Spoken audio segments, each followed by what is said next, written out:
할렐루야. 11월 3일 새벽 예배 오신 성도님들 주님의 이름으로 환영합니다. 이 시간 하나님 주시는 은혜와 평강이 충만한 시간이 되시길 주님의 이름으로 축원합니다. 함께 찬송가 254장 내 주의 보혈은 함께 찬송하심으로써 오늘 새벽 예배를 시작하도록 하겠습니다.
하나님 아버지 감사합니다. 오늘 또 새로운 하루를 허락하여 주심에 감사를 드립니다. 하루를 시작함에 앞서 하나님께 찬양드리고 하나님께 예배할 수 있는 삶을 허락하여 주시니 감사를 드립니다. 오늘 드리는 예배를 통해서 하나님께 온전히 영광 올려드리는 시간이 되게 하여 주시옵소서. 특별히 오늘 기도 제목인 미국을 위해서 우리가 한마음으로 기도합니다. 아버지, 미국이 이 땅에 하나님 우리 신앙의 선조가 세운 그런 청교도 정신을 다시 한번 회복해 하여 주시옵소서. 너무 나약하고 유혹에 휩싸여서 많은 젊은이들과 나라가 어지럽게 잡혀지는 상황 속에 있습니다. 이때 우리가 다시 한번 하나님을 기억하게 하여 주시옵시고 예수 그리스도의 십자가를 기억하는 우리 미국이 될 수 있도록 아버지께서 인도하여 주시옵소서. 그리하여 다시 한번 교회들이 일어나 하나님의 사랑을 전하고 하나님의 복음을 전하고 선교에 최선을 다하는 미국의 나라가 될 수 있도록 아버지께서 인도하여 주시옵소서. 오늘 또 다시 하나님의 말씀을 듣습니다. 이 시간 하나님께서 우리의 마음문 열어주셔서 하나님의 말씀을 들을 때 깨달음을 주시옵시고 그 깨달은 믿음 가지고 하루를 승리하는 삶을 살아갈 수 있도록 아버지께서 이 시간 함께하여 주시옵소서. 성령의 음성에 귀를 기울이게 하여 주시옵시고 성령의 말씀에 순종하는 하루의 삶을 살아갈 수 있도록 아버지께서 함께하여 주시옵소서. 모든 것에 감사드리며 살아계신 주 예수 그리스도의 이름으로 기도하옵나이다. 아멘. 오늘 우리에게 주시는 하나님의 말씀은 구약성경 창세기 42장 26절에서 38절까지의 말씀입니다. 시간 함께 봉독하시겠습니다.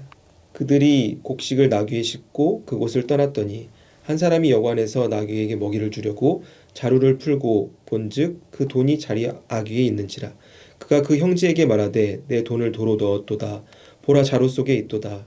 이에 그들이 혼이 나서 떨며 서로 돌아보며 말하되 하나님이 어찌하여 이런 일을 우리에게 행하셨는가 하고 그들이 가나안 땅에 돌아와 그들의 아버지 야곱에게 이르러 그들이 당한 일을 자세히 알리어 아뢰되 그 땅의 주인인 그 사람이 엄하게 우리에게 말씀하고 우리를 그 땅에 대한 정탐꾼으로 여김으로 우리가 그에게 이르되 우리는 확실한 자들이요 정탐꾼이 아니니이다.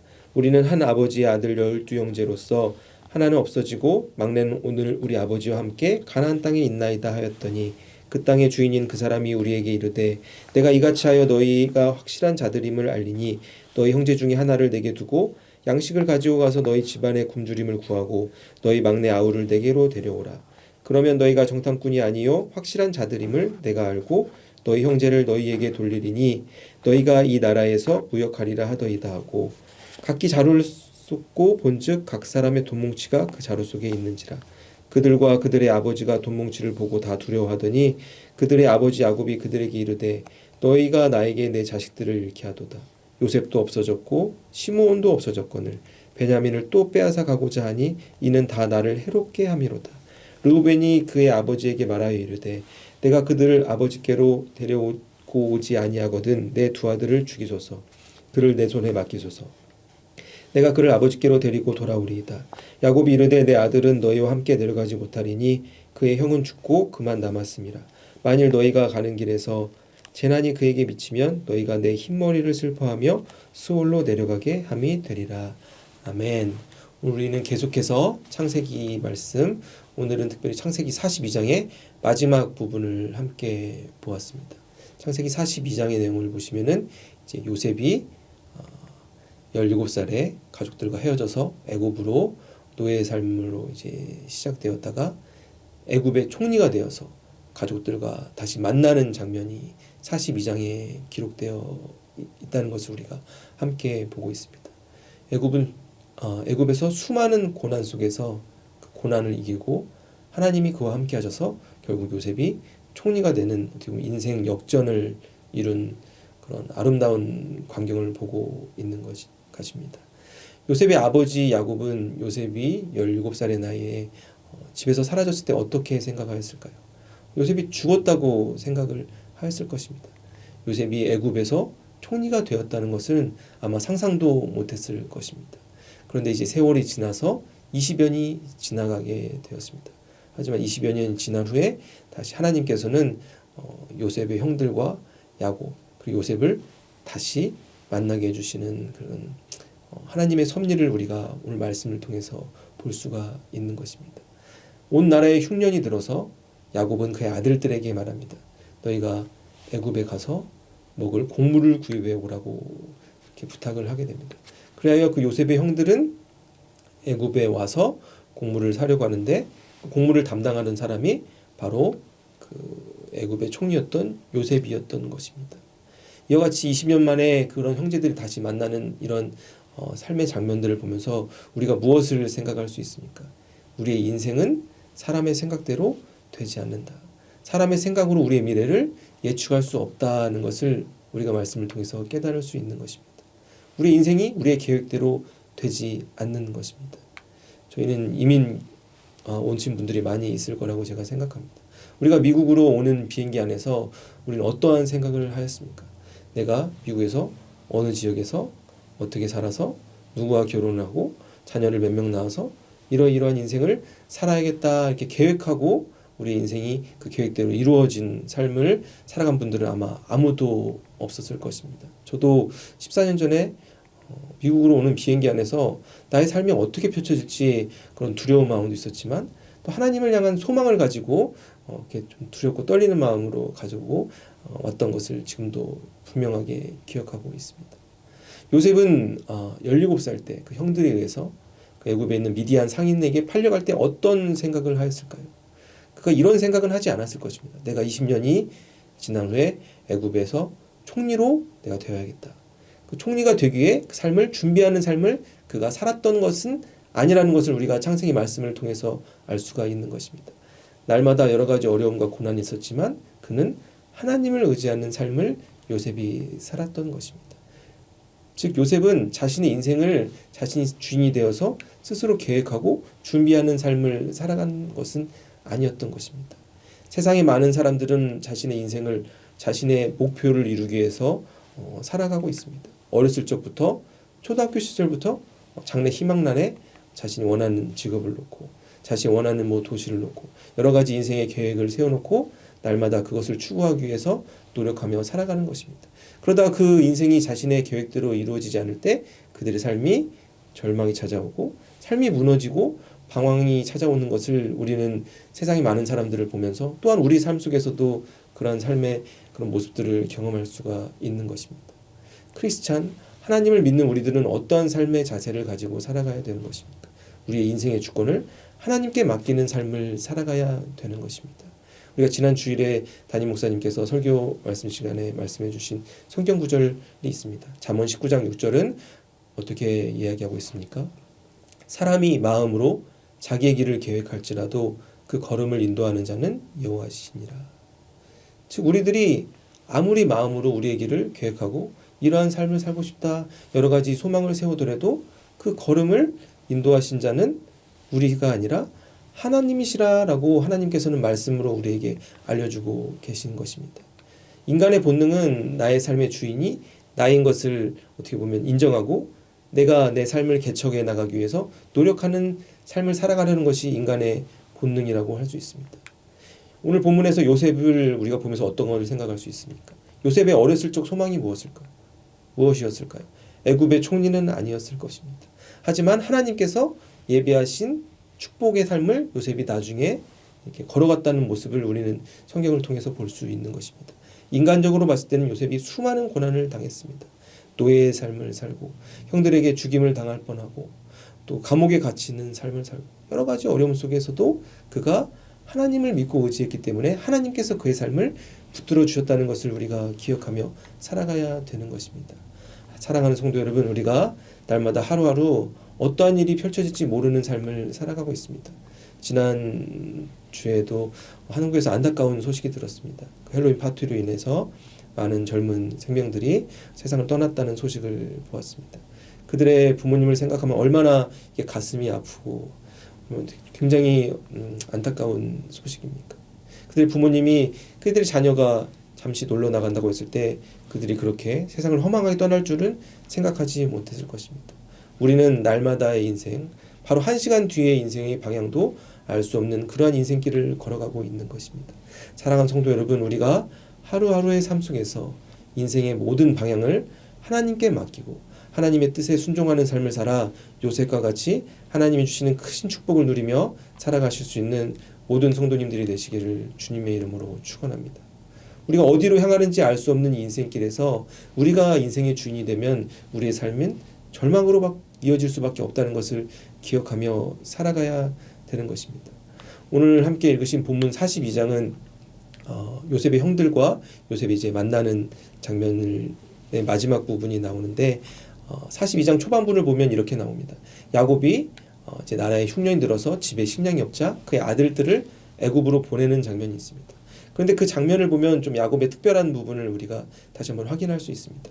야곱이 요셉의 형들 10명은 애굽으로 보내지만 막내 베냐민은 보내지 않습니다. 그 이유가 무엇일까요? 야곱의 마음속에 그 20년 전에 자신의 그런 사랑하는 아들을 잃어버린 그 아픈 기억이 있는 것입니다. 요셉을 잃어버린 그런 아픈 기억이 있고 상처가 되었기 때문에 막내 베냐민은 그 형들과 같이 보내지 않았던 것입니다. 우리가 이 부분을 보면서 생각할 수 있는 것은 바로 우리가 인생에서 특별한 어떤 안 좋은 사건을 경험하게 되면 그것이 상처가 되어서 우리 삶에서 고통받는 인생을 살아갈 수도 있다는 것을 우리가 말씀을 통해서 깨달을 수 있는 것입니다. 흔히 트라우마라고 하죠.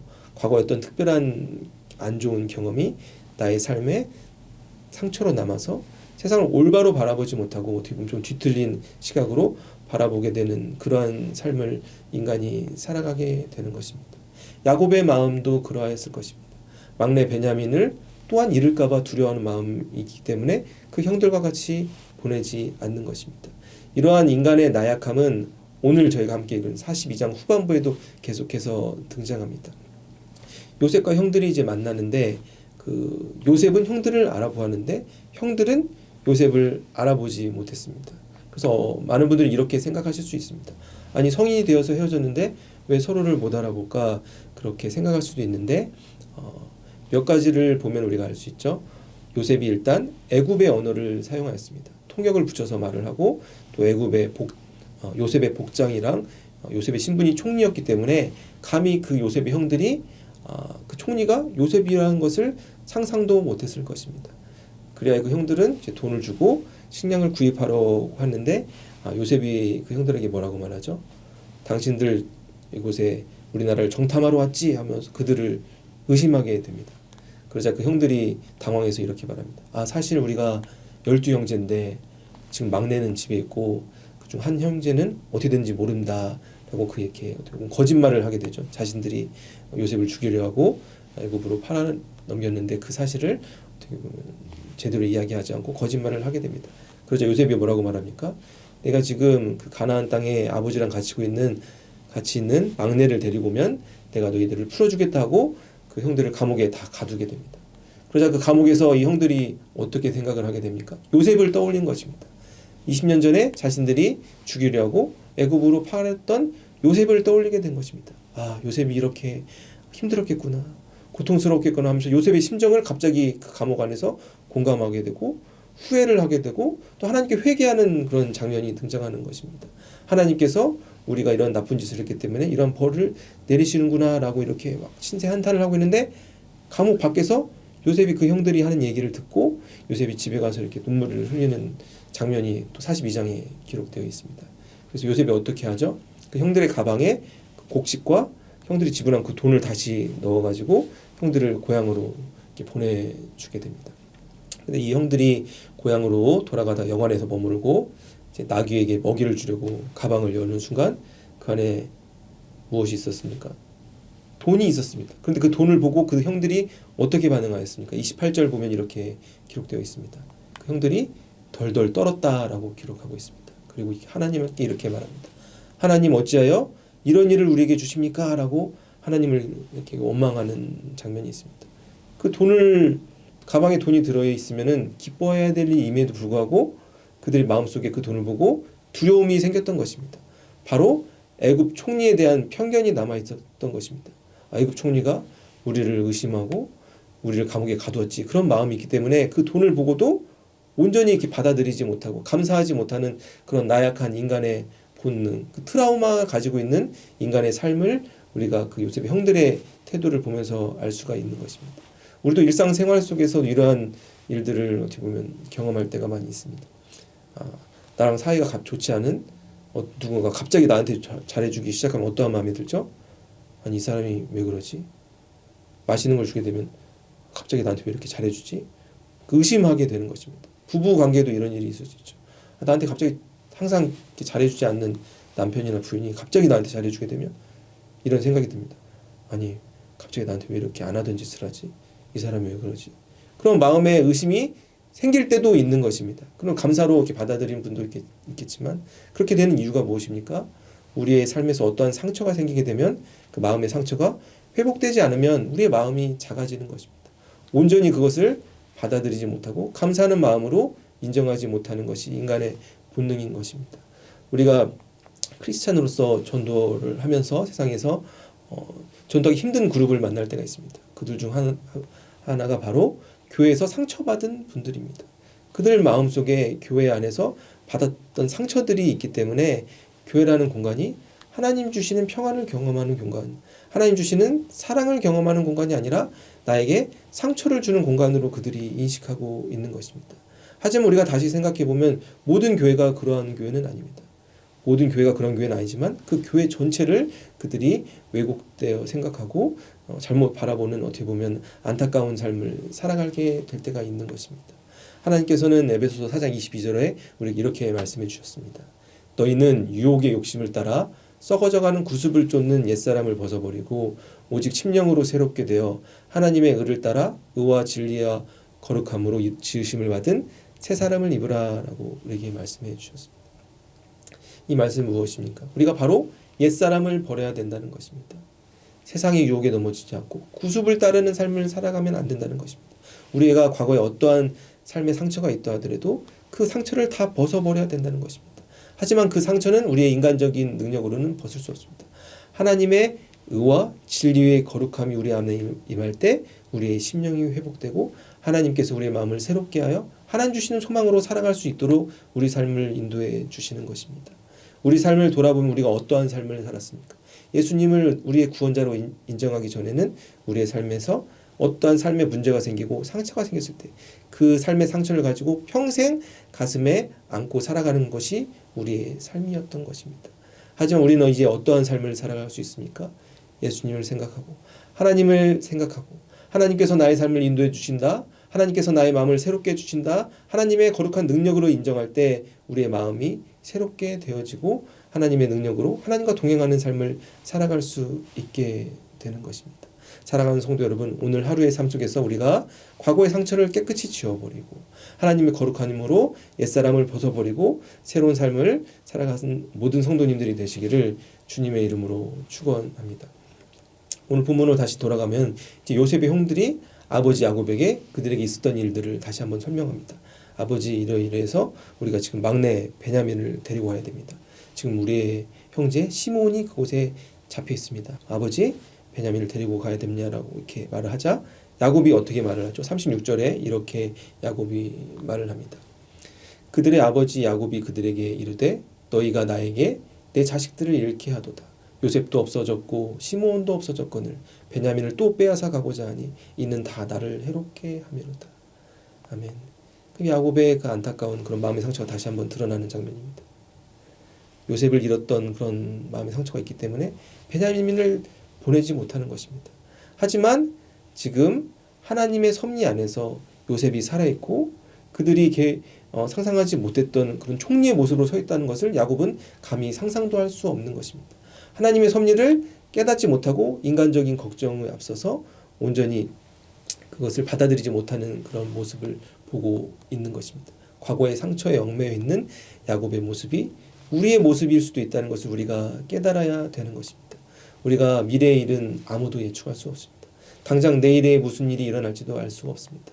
오직 하나님만이 우리의 인생길을 인도하시는 분이라는 것을 우리가 인정하며 살아갈 때 우리가 어떠한 마음의 상처에서도 하나님 주신 능력으로 치유받고 날마다 기쁜 마음으로 하나님 주신 소망을 안고 살아갈 수 있게 되는 것입니다.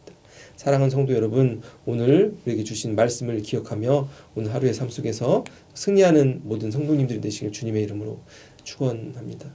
오늘 말씀 마무리하며 두 가지를 기억해 보겠습니다. 첫 번째로는 어떤 것을 우리가 기억할 수 있죠? 우리의 삶에 상처가 있을 때 하나님의 뜻을 온전히 보지 못하게 될 수 있다는 것을 기억해야 되는 것입니다. 야곱의 마음속에 요셉을 잃어버렸던 그런 상처가 있기 때문에 지금 요셉이 어떤 모습일지 하나님의 섭리를 온전히 깨닫지 못하는 그러한 안타까운 모습을 우리가 말씀을 통해서 볼 수가 있는 것입니다. 두 번째로는 우리가 무엇을 기억할 수 있습니까? 바로 옛사람을 벗어버리고 하나님의 거룩하심으로 우리의 마음을 새롭게 해야 된다는 것을 우리가 깨달을 수 있는 것입니다. 우리가 세상을 따르는 삶, 우리가 예전에 살았던 그런 마음의 상처, 삶에서 받았던 여러 가지 안 좋은 기억들을 다 벗어버리고 하나님의 거룩하심으로 우리가 날마다 나아갈 때 하나님께서 우리의 마음을 새롭게 해주시고 우리의 삶을 하나님의 길로 인도해 주신다는 것을 우리가 믿고 의지하며 살아가야 되는 것입니다. 사랑하는 성도 여러분, 오늘 우리에게 주신 창세기 말씀을 기억하며 우리가 요셉과 같이 하나님께서 예비하신 크신 축복을 누리며 살아가는 오늘 하루의 삶을 살아가실 수 있는 모든 성도님들이 되시기를 주님의 이름으로 축원합니다. 하나님 아버지 감사합니다. 오늘 또 우리에게 말씀으로 하나님의 뜻을 깨닫게 하여 주시니 감사를 드립니다. 하나님 아버지, 우리는 때로는 세상에서 받는 모든 상처 때문에 우리의 마음이 좁아지고 하나님의 뜻을 깨닫지 못하며 살아갈 때가 있음을 고백합니다. 하나님께서 그때마다 우리의 마음을 붙들어 붙여서 우리가 모든 옛사람, 모든 상처를 깨끗이 지우고 하나님이 주시는 거룩함으로 새로운 마음으로 날마다 기쁨으로 하나님께 감사하는 삶을 살아가게 하여 주시옵소서. 한 시간 앞 하루의 삶을 우리가 예측할 수 없는 그런 불완전한 삶을 살아가고 있습니다. 날마다의 그런 불완전함 속에서 완전하신 하나님을 붙들고 하나님의 말씀을 붙들고 하나님을 의지하고 하나님께 기도하는 삶을 살아 하나님께서 예비하신 그 축복을 누리게 하여 주시옵소서. 우리의 인생길을 우리가 스스로 계획하고 우리가 나가는 것이 아니라 하나님께서 예배하신 그 축복을 받아들이기 위해서 날마다 고난 중에도 기뻐하고 감사하고 예배하고 말씀을 붙잡고 살아갈 수 있는 우리 모두가 되게 하여 주시옵소서. 그리하여 우리의 삶을 통해서 많은 영혼들이 하나님께로 돌아오는 삶, 하나님께 큰 영광 올려드리는 삶을 우리가 살아가게 하여 주시옵소서. 오늘 하루의 삶에서도 성령의 열매 맺는 아름다운 삶을 살아갈 수 있도록 아버지께서 함께하여 주시옵소서. 이 모든 것에 감사드리며 살아계신 주 예수 그리스도의 이름으로 기도하옵나이다. 아멘. 이 시간 중보 기도 제목을 위해서 개인 기도 제목을 위해서 함께 기도하시겠습니다.